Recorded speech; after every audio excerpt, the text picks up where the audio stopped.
Hello,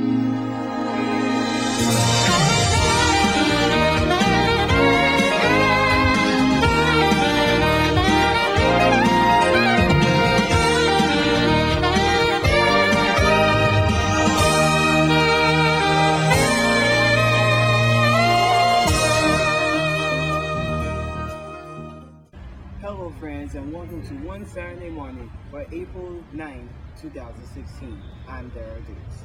Kicking off One Saturday Morning is the race for 270, and both Ted Cruz and Bernie Sanders win big in Wisconsin for their respective parties.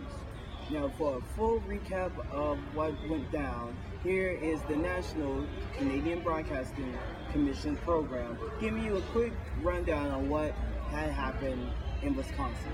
Take a look. Wisconsin was the hot primary race to watch this week, and it turns out the polls' predictions were right on. First, on the Republican side, after what many are calling Donald Trump's worst week of the campaign, he was indeed left in the dust by Ted Cruz. Our Paul Hunter is watching the results from Washington. So, Paul, what happened? Hey, Wendy. Well, yeah, a rough ending for Donald Trump to that bad week you talk about. Texas Senator Ted Cruz winning Wisconsin is big news for those who oppose Trump. The message tonight, Trump's not invincible after all. This may also suggest that some of the things Trump has said and done lately may actually be annoying Republican voters, and that could play out in states yet to vote. But the key thing tonight is the math. For every delegate Trump has not won tonight in losing, his chance of securing a first ballot victory at the nominating convention in July is diminished, and the chance increases for an open convention where it would be anyone's ballgame. So, after all the bluster from Trump, here's how Cruz put it in his victory speech tonight. Tonight is a turning point. It is a rallying cry. It is a call from the hardworking men and women of Wisconsin to the people of America. We have a choice. A real choice. And Paul, over on the Democrat side, another interesting win. Yeah, yet another for Bernie Sanders. Who knew? I mean, polls had Sanders and Clinton kind of neck and neck going into this, so call this one a surprise of a kind for Sanders, and he's making a habit of these things, isn't he? The hope in the Sanders crowd is that tonight's win will bring some momentum or a bounce that he can take into bigger primaries coming up later this month. But look, even though he's managed to stick around in this race a lot longer than most predicted, the fact is that Clinton remains the odds-on favorite to win the Democratic nomination. We talk about math on the Republican side. Well, it's math for Democrats as well now. And simply put, Clinton's lead is all but insurmountable, even with Sanders winning again tonight in Wisconsin. Wow. Well, a few months ago. Thanks so much, Paul. Paul Hunter. Alrighty, now let's get to the delegate count, shall we? Now remember, for each party has a certain amount of delegates that they need to officially get the nomination. Let's start with the Republicans. The Republicans need 1,237 delegates to get the party's nomination, which may or may not happen due to the fact that some analysts say that they may come down to a contested convention. In the next couple of weeks, we'll have something up explaining what exactly is a contested convention is. But as we stand, here's the numbers. Donald Trump has 743 delegates. Ted Cruz has 517 delegates. And John Kasich has 143 delegates. Now, on the Democrat side, the magic number that the nominee needs is 2,383. Currently, former Secretary of State Clinton has 1,749, and Bernie Sanders has 1,061 delegates. Now, no, like I said, on the Republican side, it may come down to a contested convention. On the Democrat side, many analysts say that Hillary Clinton already has the nomination, and Bernie Sanders is in there just to rob some delegates away from her. Now, in sports news, the 2016 Masters is this weekend. And Jim Nance of CBS News is going to be calling the wonderful golf tournament from Augusta, Georgia for the 31st time in his long tenure at the Columbia Broadcasting System's sports division. Here's an interview that he did with CBS This Morning co-hosts Gayle King, Nora O'Donnell, and Charlie Rose previewing the wonderful majesty known as the Masters. Take a look. Jim Nance of CBS Sports is at Augusta National Golf Club. This is his 31st year calling the Masters on CBS. Jim, good morning. Good morning, Charlie, Gail, Nora. That is pretty great. It's one of my favorite moments of the year is watching the tournament to get started with all that history on the first tee. Okay, so this is the 80th Masters. It's a bit cold and windy. What are you looking for this year in the 80th? Well, this tournament has a way of really kind of writing a script and setting the stage for the entire year in golf. Last year, no one was really saying this was going to be Jordan Spieth's tournament. And he went out on Thursday, shot 64, never let go of the lead. In fact, went all the way to record-setting performance at 18 under par, tied Tiger's tournament record, and established himself as the next great thing in the game. You know, he went and backed it up winning the U.S. Open. And, you know, we're in a really interesting time for the sport. You know, it's a time where we've got a lot of mega talents, young kids who can really play the game from all over the globe. So the expansion of the popularity of the sport, it's an amazing thing to see. And it's led by this young brigade, all ready to pounce on this first major of the year.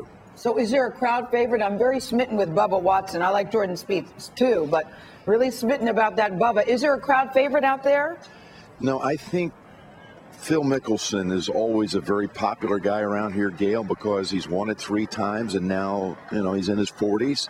That doesn't mean he can't play anymore. In fact, he's playing really well. And I'd actually be surprised if he wasn't there on Sunday, right in the middle of things, and he'd have a lot of support. I would say, you know, Phil around here is enormously popular. And Bubba has won this tournament twice in the last 4 years. So Bubba Watson won it again. I think that a lot of people would say, man, that doesn't shock me. Jim, the number 1 player in the world, Jason Day. Number 2, Jordan Spieth, the defending champ. And I loved what Jordan Spieth said about Jason Day. He said, when Jason's on, he's on. And when he's off, he's still on. Yeah. Does he play well at Augusta? He has finished second here before, Nora, and he won the last major. It's been 8 months since we all gathered in Wisconsin, and he won the PGA Championship and went on an incredible roll. He has an ability, when he gets things going, to kind of look like he can dominate the sport like Tiger did in his prime. But there's another guy, and maybe that's your next question here. This is a guy I think people really got to watch out for this week because it's not generating a lot of talk going in, and that's Rory. Rory McIlroy sat last year for a while on the sidelines. He had an injury. He watched how Jordan Spieth and Jason Day kind of took over the top of the sport.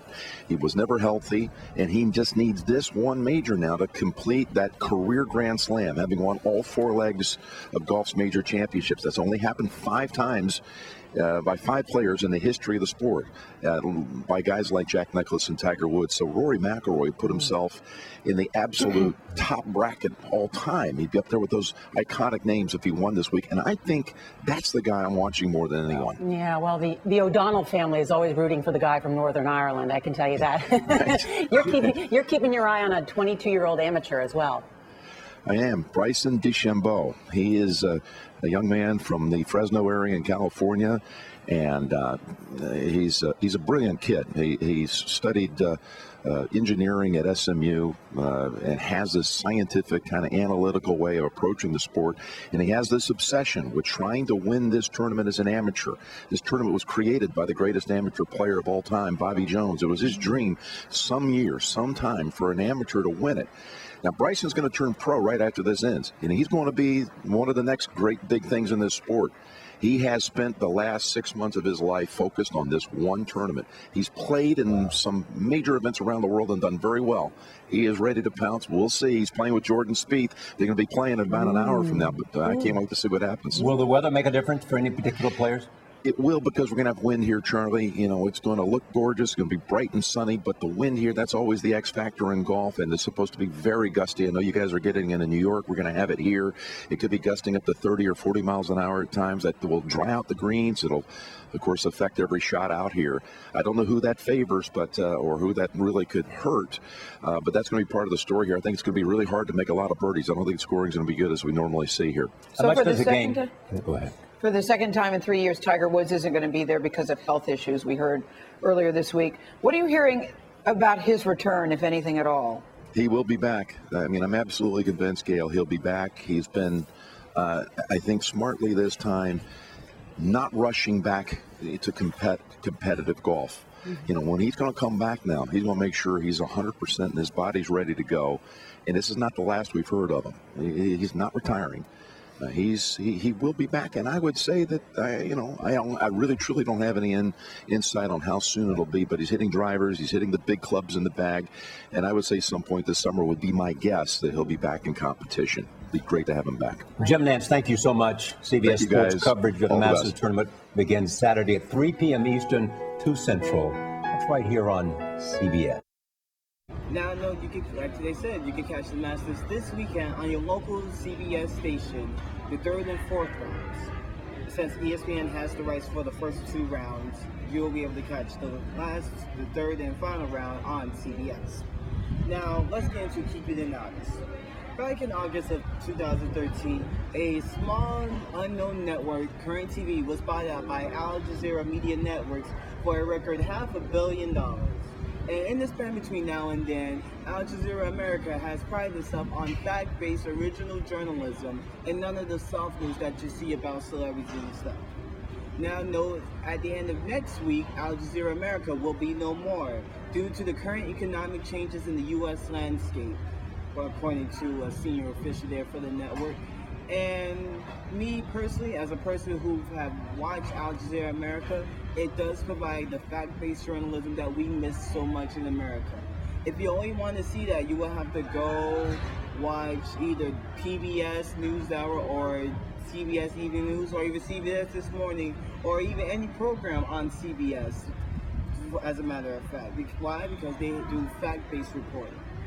Now, Al Jazeera hired all these wonderful, amazing journalists, as in Ali Velshi, Antonio Mora, Rachel Carey, all good quality journalists to help boost up the network to give them the fact-based reporting that Al Jazeera has lived up to. Now, no, during this short time, they try to go against the well-mainstay establishment known as CBS, MSNBC, and Fox News.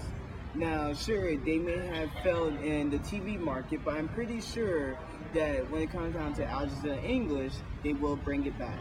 Why? Because due to cable agreements, you're not able to see Al Jazeera English online because, again, certain cable network bills prohibits that type of, I want to say, monotony. But since Al Jazeera America is fading away, I'm pretty sure that gives an open door to Al Jazeera English to come back in full force to pick up where Al Jazeera America left off. And that's the Keeping It Honest about Al Jazeera America's closure. Well, that's it for this edition of Keeping It Honest. Wrong program. That for one Sunday morning. I do so many programs it's not even funny. I'm Daryl Dukes, and until we meet again, friends, stay gold. See you later.